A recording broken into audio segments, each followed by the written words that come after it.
Ein liebes Grüezi an all die jetzt auch bei der letzten Folge zu Pakistan noch mit am Start sind und wissen wollen, wie die ganze Story ausgegangen ist.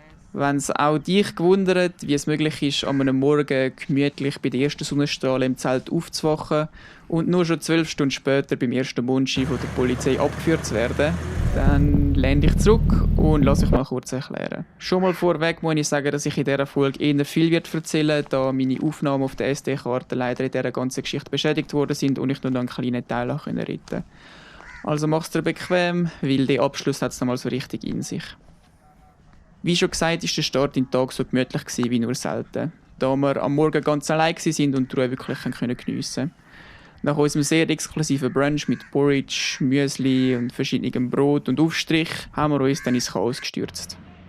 Auch der Tag an und für sich war wie immer, mit viel Velofahren, Essen und Reden mit den Leuten. Am Nachmittag haben wir uns dann mit dem frischen Gemüse von der Straße entdeckt, was man glücklicherweise in jedem Dorf finden kann.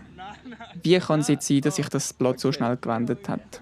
Also für das kommen jetzt eben meine Aufnahmen ins Spiel, zumindest das, was ich jetzt noch davon übrig habe. Und ja, ich weiss, es sieht wirklich schlimm aus, sorry.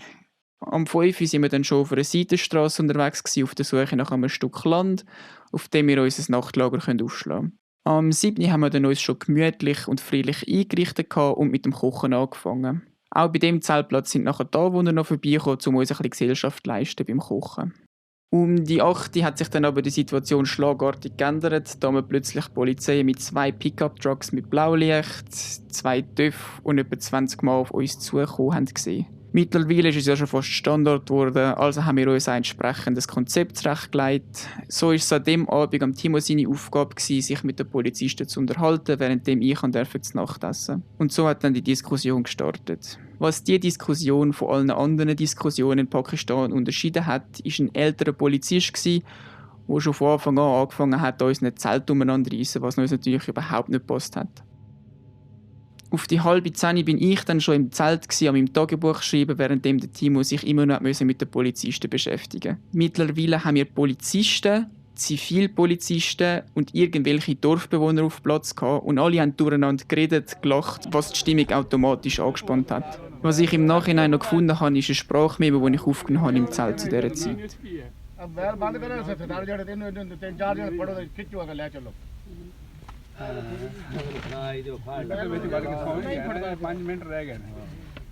चलो यार ये ना जात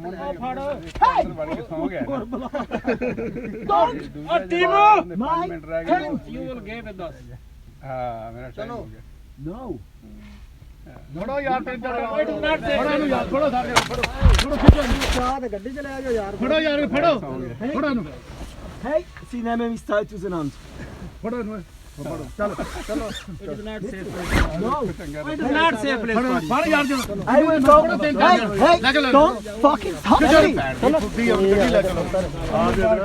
चलो खिचा गड्डी ले चलोगे सारे सही नाल चल सही नाल चलेंगे इनते come here bro नाल चल don't touch come here outside come here outside please on the part today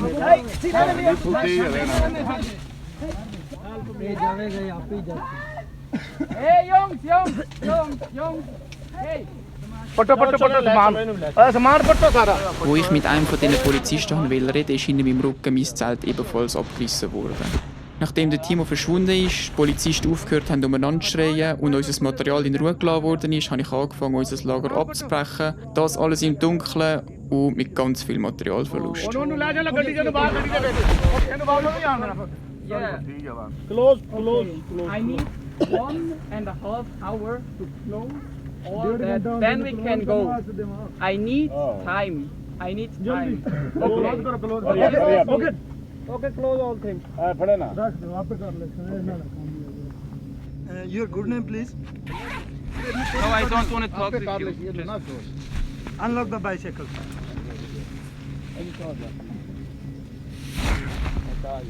You know, sometimes you are like little kids. I mean, one of you is talking about dangerous, and 10 of you start laughing. This is not serious business. These are like little kids, and you want to protect us. You're just like little ਹਾਂ kids ਜੀ with ਅਗਰ ਤੁਸੀਂ guns. ਬਾਕੀ ਸਾਨੂੰ ਸੇਵ ਕਰਨਾ ਚਾਹੁੰਦੇ ਤੁਸੀਂ ਹੱਸਦੇ ਜੀ ਇੱਕ ਬੰਦਾ ਸਾਨੂੰ ਆਂਦਾ ਅਨਸੇਵ ਹੈ ਬਾਕੀ ਹੱਸਦੇ ਨੇ ਸਾਰੇ ਤੇਰੀ ਭੈਣ ਦੀ ਖੁੱਦੀ ਕਰਦੇ ਹੱਸਦੇ ਨੇ ਸੇਵ ਕਰਨਾ ਚਾਹੁੰਦੇ ਨੇ ਹੱਸਦੇ ਨੇ ਤੂੰ ਵਿੱਚ ਵੜ ਗਿਆ ਭੈਣ ਦੀ ਜੁਆਂ ਹੀ ਹੋਇਆ Nach einer Ewigkeit ist plötzlich der Timo wieder auf den Platz gekommen und wir haben uns versucht, gegenseitig so gut zu helfen, wie es nur geht. Der eine Polizist, der halb Englisch konnte, hat uns dann erklärt, dass sie uns jetzt zu der Polizeistation mitnehmen, wo wir eine Nacht schlafen dürfen. So haben wir uns unter der Bewachung von 30 Polizisten auf den Weg zu der nächsten Stadt gemacht.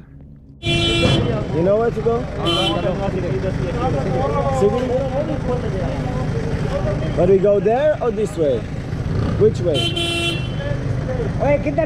Which way? This way? Ja, ich komme ehrlich gesagt nicht ganz draus, wer jetzt Polizist ist. Nicht. You must stay at night. It is a safe place for you. What is this? This is the police station? No. What is this? This is our data. I think home. This is your home? Yes. Schon nach 10 Minuten hat es geheißen, dass wir angekommen sind, was uns sehr misstrauisch gemacht hat. Und das berechtigt, da die Polizisten den Plan hatten, uns bei einem Dorfbewohner unterzubringen, was überhaupt nicht abgemacht war. Eine wirklich grosse Überraschung war es jetzt auch nicht, da wir uns schon damit abgefunden haben, dass jedes zweite Wort von der Polizei einfach gelogen ist. Und so haben wir darauf bestanden, dass wir wirklich noch zu dieser Polizeistation kommen, um mit den Vorgesetzten zu reden. We just want to go to the police station and sleep there. Tomorrow Yes. we go. So, we had not a very nice night tonight because by force they break down our camp. Want to I know, I understand what you're saying. They told us to go police station. We want to go to police station now. We stay there. No, we don't stay. It was not a safe place for you. We go to the police station. Am 12. und 1000 weitere unnötige Diskussionen später sind wir dann auf der Ladefläche auf dem Weg zu der Polizeistation. Diese Situation erinnert so gut an den ersten Tag in Pakistan mit der Escort durch Belutschistan. If you want to visit the country, then you should suffer.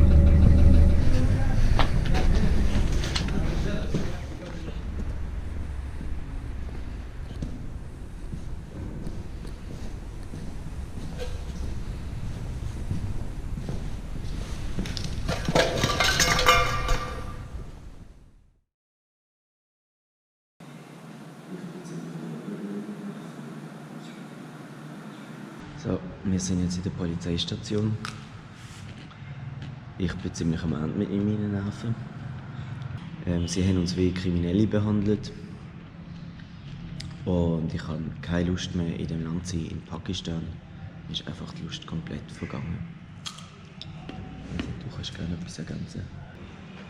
Wir haben es jetzt 2 Wochen probiert. Ein bisschen Zusammenspiel mit der Polizei, das Zusammenspiel mit Hotel, dann wieder mal ein bisschen Zelten.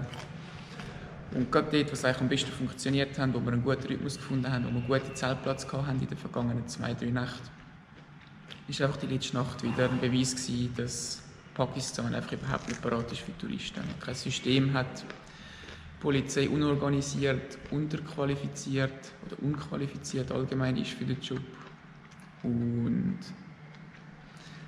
Und dass einem eigentlich die ganz gute Eindruck von dem Land kann versauen. Ja. Nach unserem Kohleräbli zum Morgen haben wir dann die Möglichkeit gehabt, mit einem höheren Beamten zu reden. I apologize if you inconvenience or any uncomfortable feeling. We are a very highly security risk for your life. You inform me. Yes. Then you will stay any village from my police station. Say something from soccer, and they don't know what happened here. So your police are not connected. you come here? He is explaining. Yes, please. I'm talking. If you have some questions, you can ask the questions. But just one person is talking. And when he is on the phone, that's, you see, that's not professional. Okay, I can understand every problem you're doing. Yeah, you take a breakfast. Oh, no. No, you are my guest, You are our guest, not you are not accused. It is Yes, I know. Not, it is not. Okay? I know, You but- are my guest, honorable guest. Thank you, Shukriya. Yes, I know, and I feel maybe only one of us is talking. for visit where you want to see the place. Actually, the point is that You want to say? Basically, Only one person. Only one person. basically they wanted to say if any person from police treated inhuman, any you feel that harassment or anything, ਨਹੀਂ ਰਾਬਤਾ ਨਹੀਂ ਮੈਂ ਜਾਂਦਾ ਮੈਂ ਤੁਹਾਨੂੰ ਅੱਜ ਦੇ they apologizing from you. Tomorrow, We will give you all sort of help. perfect, thank you. Tomorrow, we would like to go from here to Lahore. Okay. It would be very nice if we could have one car, 2 people with all our stuff, and we go together to Lahore and to Wagah border to India tomorrow. Okay. This is a very important point from us. We would like to leave the country and to Okay. go to India. Okay. And now you want to go hotel and Makhana. restaurant for eat Makhana. something, and you want to. We will give you a new dresses. Shopping. You want to go in shopping? You are my friend. We are Okay. you were to we are you all have to friends. you were to inform We are us. good friends. Yes. This is not. This Yes. is not. Go police back, station. Go back.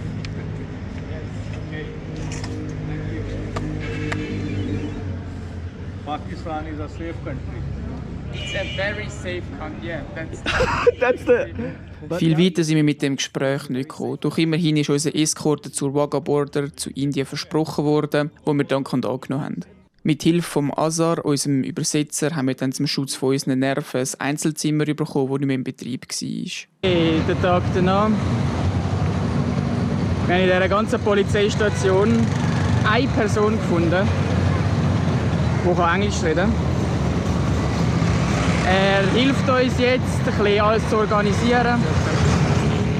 Er gehört auch zu der Polizei, aber ist der Einzige, der irgendwie einfach ein bisschen rauskommt und uns versteht. Traurig, aber wahr. Am Nachmittag ist dann das leichte Misstrauen gekommen, dass unsere Eskorte möglicherweise nur eine Lüge war, um uns ruhig zu stellen. Also haben wir das Gespräch nochmal mit einem höheren Beamten gesucht, den wir zum Glück dann noch getroffen haben. You wait for some time. I consult my office.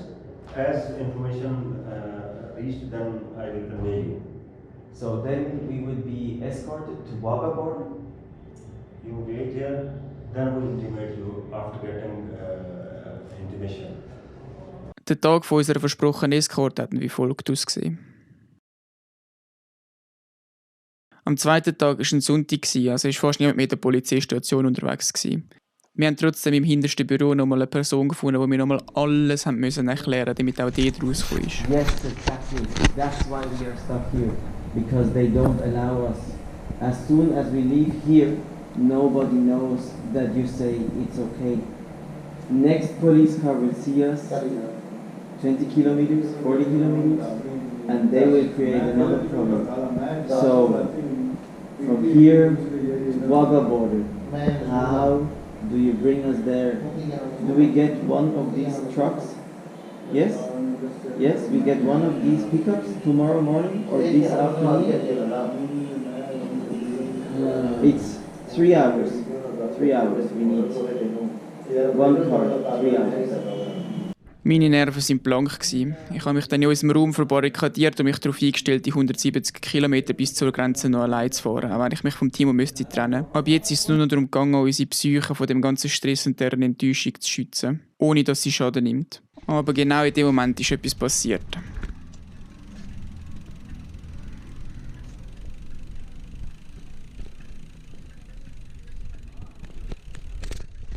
Was ich aufgrund der letzten 48 Stunden für eine weitere Enttäuschung gehalten habe, stellt sich als Rettung in Not heraus.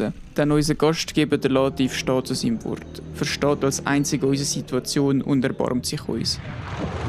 Also der Timo hat heute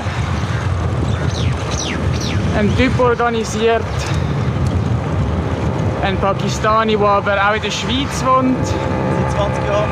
Seit 20 Jahren. Wir gehen jetzt zu ihm, alles zügeln und anscheinend bringt er, sein Fahrer, mit irgendeinem Auto irgendwann uns nach Lahore. Mal schauen, ob das auch wirklich Funktioniert. Ja. Ja, easy ist die fetteste Bonze heute. Am Abend laden wir uns sogar noch zu einem lokalen Restaurant ein, wo wir das beste Essen in ganz Pakistan hatten.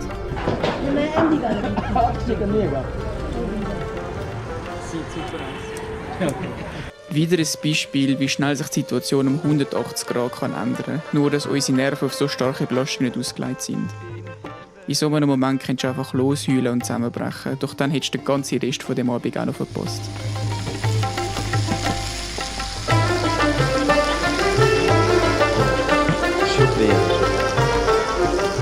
Zusammen machen wir uns auf den Weg in die Stadt und der Latif mit seinem Bruder zeigt uns das Zentrum, die Geschichte, die Brüche und die Liebe von Pakistan.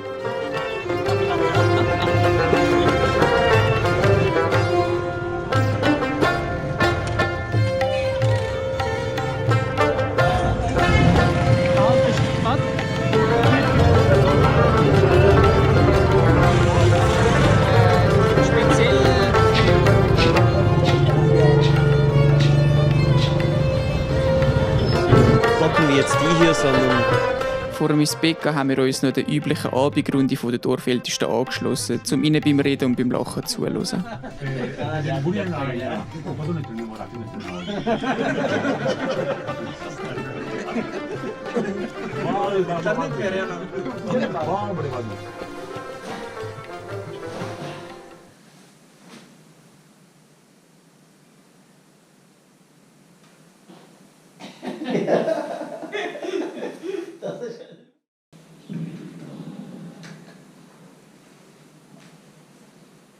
Gut geschlafen?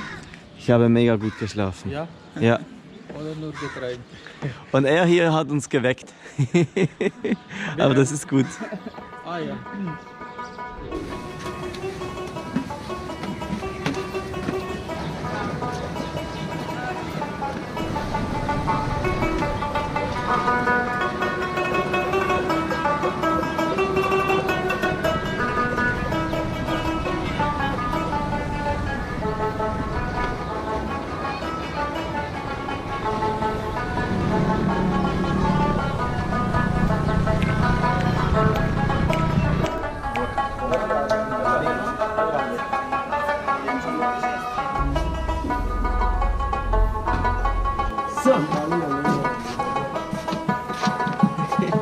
Yes. Okay. Allah Hafiz.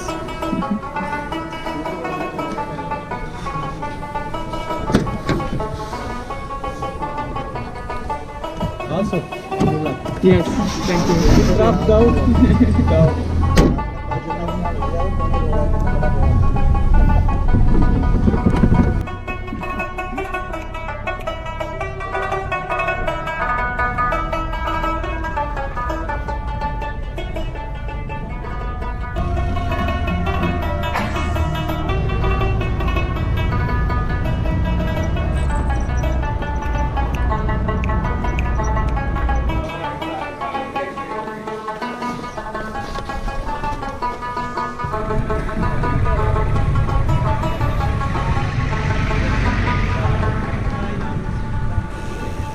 Ist okay?